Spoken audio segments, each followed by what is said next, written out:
What's going on, guys? GameStone here, and in this video I'm going to be talking about the loss that occurred last night. Actually, I'm uploading this video a little bit late. Sorry guys, I was a bit busy. But as you can see in the bottom right, we lost to the Milwaukee Bucks by 8 points in Milwaukee. And right off the bat, we all know that Lonzo's the youngest player ever to post a triple-double. I just want to say, I'm not saying that he's going to be a god, but he's definitely not a bust. People are saying that he's going to be a bust, and then he puts the stat line up, the haters are silent. So I think people just need to appreciate what Lonzo's doing with this game. He's a pass-first point guard, and he just did overall, he did it all. He had 19 points, 12 rebounds, 13 assists, 3 steals, 4 blocks, shooting 58% from the field, 60% from the three. He had a perfect game in my opinion. Even though they lost, Lonzo Ball even said, this triple-double doesn't mean anything to me unless we get the win. And I really like his attitude. He's very humble. But you know what? I'm just very happy with this performance. I'm going to start off with the Bucks, and right off the bat, the reason why the Bucks won is because of Giannis. He put up monster stats. He's playing like an MVP. I think he's really taking that Kobe challenge seriously. He played 40 minutes. He had 33 points and 16 rebounds, doing what he does best and carrying this Milwaukee team to wins. Obviously, not enough for the Lakers. Giannis is already a superstar in the league, while the Lakers are still developing their players. So, I even said in the last video, I expect them to lose this game. And obviously, we're down by quite a bit in the first. We kind of narrowed it at halftime, and then it was kind of close until like midway in the fourth quarter. So I'm just very impressed with how the Lakers played throughout the entire game. I think that they played hard, and obviously you could see the stat line by Lonzo. And let's talk about another young guy, Kuzma, who we actually drafted 28th. Kuzma had 21 points and 11 rebounds, shooting 47% from the field. This guy is a steal. He is the steal of the draft. I don't care who you guys think it is. Kuzma's been averaging great numbers this year, and he's a huge factor of why we've been winning. He's been averaging 15 points and about 6.5 rebounds, shooting over 50%. Tell me, is that really a late first round pick right there? He is the steal of the draft, hands down. There's no question about it. I just want to touch on a three-point shooting again. When I've been saying this game in, game out, I've been saying the same thing. We shot 27% from the three, 6 of 22. Caldwell shot 1 of 4. Kuzma shot 1 of 4. Clarkson shot 0 of 3. Randall shot 0 of 1. Corey Brewer stopped taking threes. Brandon Ingram 0 of 2. So when I take a look at it like that, we have to make our threes. And it makes such a big deal. If we're going to take them, we have to make them. And our free throw is just disgusting. And I mean disgusting. Okay? 22 of 37. 59%. Wow. NBA players shooting that bad? Ingram 4 of 8. Lopez 0 of 2. Lonzo and Clarkson 2 of 4. So, how do you shoot 60% from the free throw line? We could have won the game if we had made our free throws, if you really think about it. But it didn't work out that way. We shot 42% from the field, which is a little below our average, but in terms of how we want it to be. So, in terms of shooting, it wasn't the greatest night, but the fact how we stayed in the game was we played good defense. Obviously, Giannis, it's really hard to play good defense on him, but what about outside of Giannis? Chris Middleton, he didn't have the best game. Eric Bledsoe didn't have the best game. Delly didn't have the best game.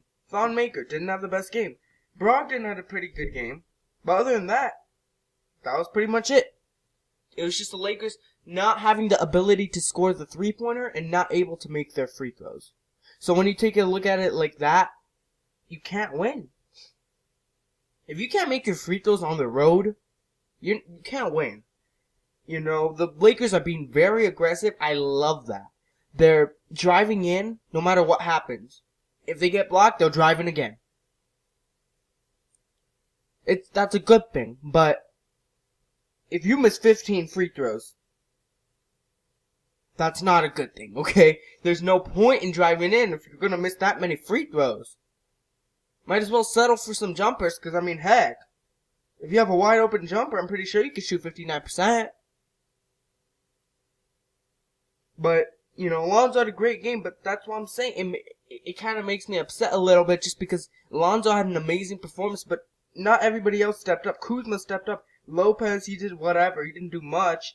Brandon Ingram, he shot 2 of 10. He had 8.7 rebounds. So, he had a below average game, but he still did his rebounding. Lonzo and Kuzma had the most rebounds on the team. And Randall, once again, playing efficient. 17 points, 9 rebounds, in 27 minutes of play. So Luke Walton gave him some more minutes. It worked out. He didn't play any worse. But I take a look at guys like Vanderblue, who played 14 minutes, but had 0 points. 0 field goal attempts. And had 1 turnover.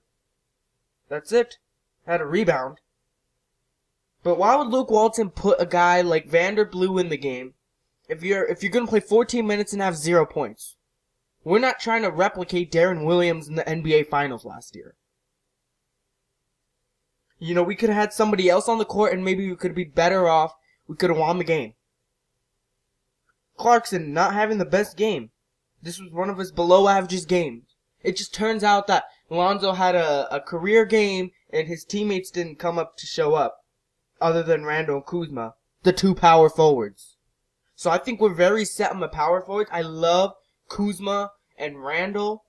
Kuzma played 41 minutes, the most in the game. So I'm loving the power forward position. I think we're set on that. I think we need to take a look at our shooting guard position. Caldwell Pope. He's not going to be here after a year, you know? We really have to develop Clarkson or get somebody, because Caldwell Pope, I don't know if he's going to stay. And he hasn't playing, he did not play good yesterday. He shot 30% in 35 minutes, only 7 points. So I'm saying, when guys are on the court and they're not doing efficient things like Randall, like they're not scoring, they're not rebounding, they're not doing anything. Especially like Vanderblue and Corey Brewer. Why is Corey Brewer even getting minutes at this point? He's literally averaging 1 point, 1 rebound, less than an assist, less than a steal, less than a block, shooting 33%, and shooting 55% free throw. Why is he getting minutes? You know, might as well put Tyler Ennis in. Might as well put Josh Hart in. I don't know if they're injured or anything, but they did not play. It was just a bad shooting performance overall. I mean, when you take a look at it, Lonzo, Kuzma, and Randall had great games. They're able to score 90 with only 3 guys playing good. Ingram shot 20% from the field. Caldwell Pope shot 30% from the field. Clarkson shot 38% from the field. So, it's just bad shooting, again. You know, you had a few guys playing good, but a few guys playing good is not going to help you win all the time. Obviously, for the Bucks it did, because they had Giannis. And Giannis is a beast. He's an MVP candidate this year. He's already a set superstar. And Brogdon played good. So, you know, they made most of their free throws. They shot 22 of 26, 85%. We shot 59.5% from the free throw line. That was the reason why we lost, in my opinion. We had 10 more turnovers than them as well. They had 11, we had 21. So, we really need to lessen our turnovers. We did out-rebound them, and as you can see, we only lost by 8. So we are in the game. We out-rebounded them. Lonzo had a great game. Kuzma had a great game. Randall had a great game. But it doesn't matter if you miss all your free throws, and then you're just shooting 42% overall from the field. Milwaukee didn't shoot better. They shot 40%, but they made their free throws. That makes a huge difference, and they had less turnovers. So just all in all, I'm very impressed with what I see from Lonzo. I see him being more aggressive. I don't know if it was like, if he heard Jason Kidd saying stop the comparisons or something like that. I don't know if it has to do anything with that. With him and Lonzo being compared and Lonzo trying to prove things. It probably has nothing to do with that. You know what? I give a lot of credit to Lonzo. because his younger brother is in China. Just on surveillance camera, he got caught from stealing from 3 stores. So if you're an older brother hearing this about your younger brother, it should affect your game. But Lonzo's not letting it get to him. In fact, he put up a career night. The youngest player ever to post a triple-double. I don't care what the haters say, this guy has promise. I'm not saying he's going to be LeBron. I'm not going to say he's going to be Kobe. I'm not saying he's going to be MJ. He's going to be great one day. So, haters going to hate. That's all I can say. Haters going to hate. But Milwaukee, top 5 team in the East. I mean, we can't ignore that Giannis is an MVP candidate. Brogdon, I think he was Rookie of the Year last year. Chris Middleton, a good point guard. They just got Eric Bledsoe. They have a great squad. And, playing in Milwaukee, a place where the Lakers always kind of struggled, even when they had Kobe, just an annoying place to play in. And, just being tired. They lost in Boston, and then they went to Washington the day after. They had a day of rest, and then they had to go to Milwaukee. So, next game's against Phoenix. I do expect them to win next game. Because if you really think about it, the Suns, who do they have? Devin Booker, Greg Monroe? Okay. The Lakers should be able to win that game. But yeah, this road trip's almost coming to an end. And you know what? Even though we've lost most of our games, I'm still impressed. The Lakers have competed. They're trailing against the Celtics. They almost came back and won. Kyrie closed it out. Washington, no words. That was actually one game where they actually looked dead in the water. And this game, they were down in the first quarter and they came back and could have won the game. But when you're shooting 22 of 37 from the free throw line, you're not going to win. No matter if you're LA or if you're Milwaukee, you're not going to win.